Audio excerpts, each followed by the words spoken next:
मेरा rooftop solar काफी बढ़िया बिजली बना रहा है, घर की बिजली की जरूरत से ज्यादा बिजली बना रहा है। तो क्या सोलर से बनी एक्स्ट्रा बिजली जो खर्च नहीं हुई और ग्रिड में चली गई, क्या उस पे मुझे पैसे मिलेंगे? तो इसका जवाब है कि ये डिपेंड करेगा आपके स्टेट पर। कुछ स्टेट्स में अगर महीने के एंड पे आपके इंपोर्ट और एक्सपोर्ट यूनिट्स का डिफरेंस निकालने पर नेट एक्सपोर्ट यूनिट्स ज्यादा रहे तो उसी महीने के बिजली के बिल में उस स्टेट के पीपीए रेट पे उसका क्रेडिट मिल जाता है। पीपीए यानी पावर परचेस एग्रीमेंट।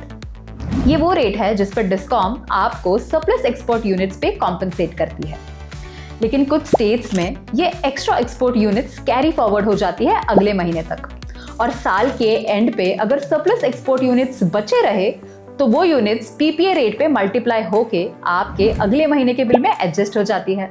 जैसे महाराष्ट्र, उत्तर प्रदेश, राजस्थान, तमिलनाडु, हरियाणा और पंजाब जैसे शहरों में एक्सपोर्ट यूनिट्स का सेटलमेंट फाइनेंशियल ईयर के एंड पे होता है।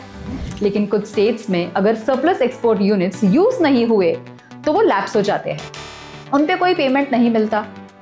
बट आपको ये जानना जरूरी है कि आप जो डिस्कॉम से बिजली खरीदते हो वो 6 रुपए से 15 रुपए के बीच होता है, डिपेंडिंग ऑन आपका डिस्कॉम यानी कि पावर डिस्ट्रीब्यूशन कंपनी।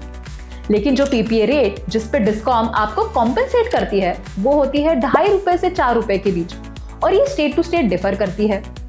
यानी कि बिजली आप डिस्कॉम से महंगी खरीदते हो लेकिन डिस्कॉम को ही बिजली बेचने पे कम दाम मिलता है। तो अगर आपका सवाल है कि क्या एक्स्ट्रा सोलर जनरेशन पे पैसे मिलते हैं, तो जवाब है हाँ, लेकिन बहुत कम रेट पर। हालांकि अब सोलर इंडस्ट्री में काफी सारे नए कॉन्सेप्ट्स आ रहे हैं, जैसे कि ग्रुप नेट मीटरिंग और पीयर टू पीयर ट्रेडिंग। इन डेवलपमेंट्स की वजह से आप सोलर से अपने सरप्लस एक्सपोर्ट यूनिट्स को और बेटर तरीके से यूज कर पाओगे और ज्यादा कमा पाओगे। जैसे ग्रुप नेट मीटरिंग में अगर आपके एक से ज्यादा घर है तो आप एक जगह सोलर लगाकर अपने बाकी घरों के बिजली के बिल्स भी कम कर सकते हो। जिस घर पे सोलर लगा है वो बनता है पेरेंट कनेक्शन, और जिन घरों के बिजली के बिल्स कम करने हो वो बनते हैं चाइल्ड कनेक्शन। आपको सिर्फ ग्रुप नेट मीटरिंग के लिए अप्लाई करते वक्त सोलर जनरेशन यूनिट्स का डिस्ट्रीब्यूशन प्रोपोर्शन डिफाइन करना होता है। उस डिस्ट्रीब्यूशन के हिसाब से आप अपने बाकी घरों के बिजली के बिल्स भी कम कर पाओगे। बस आपको कुछ रूल्स का ध्यान रखना है। रूल्स और ग्रुप नेट मीटरिंग के बारे में पूरी जानकारी के लिए ऊपर दिए गए वीडियो पे क्लिक कीजिए। ग्रुप नेट मीटरिंग के अलावा रूफटॉप सोलर में अब नया सिस्टम आने वाला है जिसको कहते हैं P2P ट्रेडिंग यानी पीयर टू पीयर ट्रेडिंग। अगर आपका सोलर आपकी जरूरत से ज्यादा बिजली बना रहा है तो आप उसे ग्रिड को 2.5 रुपए से 4 रुपए पर यूनिट बेचने के बजाय पड़ोसी को 5 रुपए से 7 रुपए पर यूनिट तक बेचकर ज्यादा कमा सकते हो। पीयर टू पीयर ट्रेडिंग के बारे में भी पूरी जानकारी आपको ऊपर दिए गए वीडियो पे मिल जाएगी। पीयर टू पीयर ट्रेडिंग अभी बहुत ही शुरुआती स्टेजेस में है। फेज 1 इंप्लीमेंटेशन के लिए दिल्ली और वेस्टर्न उत्तर प्रदेश को आइडेंटिफाई किया है, जबकि फेज 2 में गुजरात, आंध्र प्रदेश और मुंबई को शामिल किए जाने की उम्मीद है। तो सोलर से बनी एक्स्ट्रा बिजली पे जी हाँ, आपको पे किया जाता है, लेकिन बहुत कम।